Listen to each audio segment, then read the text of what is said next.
আমি আজকে একটা বানিয়ে নিয়েছিলাম অসাধারণ স্বাদের ব্রেকফাস্টের রেসিপি। আপনারা কি এই রেসিপিটা একবারও বাড়িতে বানিয়ে ট্রাই করেছেন? যদি না বানিয়ে ট্রাই করে থাকেন, একবার অবশ্যই বানিয়ে দেখতে পারেন। অসাধারণ খেতে হয়। আর এটা বলতে পারেন কিছুটা সাউথ ইন্ডিয়ান রেসিপি। ব্রেকফাস্টের জন্য একটা হেলদি এবং পারফেক্ট রেসিপি। এটা আপনারা একবার বাড়িতে বানিয়ে ট্রাই করবেন। রেসিপিটা বানানোর জন্য এখানে আমরা প্রথমে একটা প্যান বসিয়ে নিয়েছিলাম। প্যানের মধ্যে আমরা এই বাটির মাপে আপনারা যে কোনো বাটি ইউজ করতে পারেন। আমার কাছে যে বাটি ছিল সেই বাটির মাপে আমরা 2 বাটি জল এখানে কড়াইয়ের মধ্যে দিয়ে দিয়েছিলাম। এই জলের মধ্যে দিয়ে দেবো স্বাদ মতো নুন, আর অল্প একটু দিয়ে দেবো গোটা জিরে। আর আমরা এখানে 1 চামচ ঘি ইউজ করেছিলাম, কিন্তু আমাদের ঘিটা বসা ছিল বলে আমরা 1 চামচের মতো মনে হয়, কিন্তু ওটা অনেকটাই ঘি। 2 চামচ 3 চামচের মতো ঘি এখানে ইউজ করেছিলাম।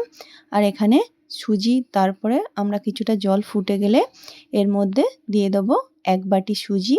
সুজিটা ভালোভাবে নেড়ে চেড়ে যেন এমনভাবে নাড়তে হবে যেন তলায় লেগে না যায়। ভালোভাবে নেড়ে নেড়ে আমরা এটাকে একটা আটার ডোয়ের মতো তৈরি করে নেব। দেখুন আমাদের সুজিটা তৈরি হয়ে গেছে, এটাকে আমরা নামিয়ে নিয়েছি। এবার সুজিটাকে একটু ভালোভাবে হাতের সাহায্যে মেখে নেব। একটু অল্প গরম থাকা অবস্থাতেই সুজিটাকে একটু গোল গোল আকার দিয়ে শেপের মতো তৈরি করে নেব। আর এটা একটু ঠান্ডা হলে শক্ত হয়ে যায়, কিছুটা একটা কাপড় দিয়েও ঢেকে রাখতে পারেন, না তো যখন অল্প অল্প শক্ত হতে শুরু করে তখন একটু হাতে জল নিয়ে গোল গোল আকারে শেপ করে এটাকে তৈরি করে নেবেন। খুব সহজে এটা তৈরি হয়ে যায়। আর আমার মেয়ে এখানে খালি বলছিল আমাকে দাও আমাকে দাও, আমি বানাচ্ছিলাম আর ও বসে বসে অমনি করছিল, তো ওকে একটা দিলাম। দেখুন আমাদের ডোগুলো তৈরি হয়ে গেছে। বাটির মাপে 2 বাটি জল নিয়ে 1 বাটি সুজি দেবেন, তাহলে মেজারিংটা পারফেক্ট হয়। এবার আমরা এখানে অর্ধেকটা গাজরকে গ্রেট করে নিয়েছি। এবার আমরা একটা প্যানের মধ্যে দিয়ে দেবো অল্প একটু আদা কুচি। আদাটাকে আমরা ভালোভাবে একটু নেড়ে নেব। তারপরে দিয়ে দেবো একটু সর্ষে, কালো সাদা সর্ষে আমি মিশিয়ে দিয়েছিলাম। তারপর দিয়ে দেবো অল্প একটু কারি পাতা। এটাকে ভালোভাবে একটু হালকা একটু ফ্রাই করে নেব। হালকা একটু ফ্রাই করা হয়ে গেলে এর মধ্যে দিয়ে দেবো একদম অল্প একটু হলুদ গুঁড়ো। বেশি কালারের দরকার নেই, অল্প একটু কালার হলেই হবে, তার জন্য অল্প একটু হলুদ গুঁড়ো ইউজ করব। আর আমরা যে সুজির বলগুলোকে তৈরি করে রেখেছিলাম সেই সুজির বলগুলোকে আমরা এর মধ্যে দিয়ে দেব। দিয়ে হালকা একটু নেড়ে চেড়ে এটার মধ্যে আমরা যে গাজরটা গ্রেট করে রেখেছিলাম সেই গাজরটা উপর দিয়ে দিয়ে দেবো। দিয়ে আবারও আমরা একটু নেড়ে নেব 2-1 মিনিট। নেড়ে এটাকে আমরা এমনিভাবেই এটাকে আমরা নামিয়ে নেব। দেখুন আমাদের রেসিপিটা কত সুন্দর দেখতে হয়েছে। এবার এই রেসিপিটা খাওয়ার জন্য এর জন্য একটা চাটনি ইউজ করব। একটা চাটনি বানিয়ে নেব।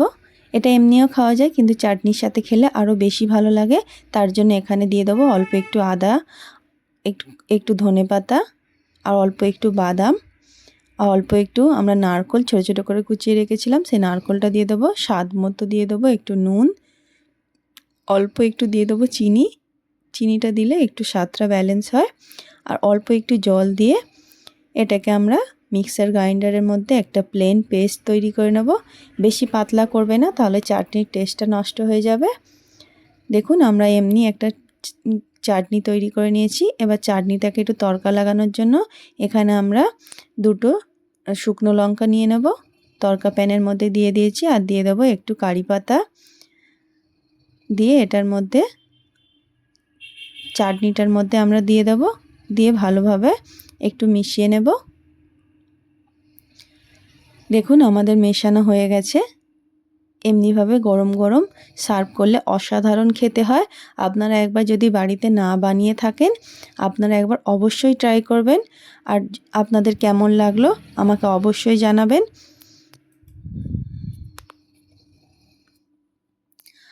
আমার তো এই রেসিপিটা খুবই ভালো লাগে, আর এটা অসাধারণ একটা রেসিপি, আর খুবই হেলদি।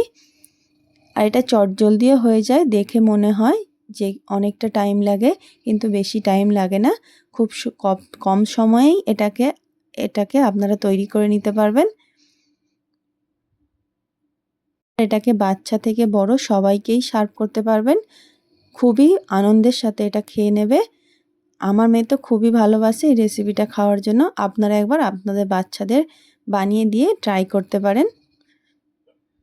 দেখুন কত সুন্দর লোভনীয় হয়েছে না রেসিপিগুলো, আর অসাধারণ স্বাদ হয়েছিল।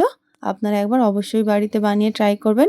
আর রেসিপিটি কেমন লাগলো আমাকে অবশ্যই কমেন্টসের মাধ্যমে জানাবেন। আর ভালো লাগলে একটা লাইক করে দেবেন। বাই বন্ধুরা।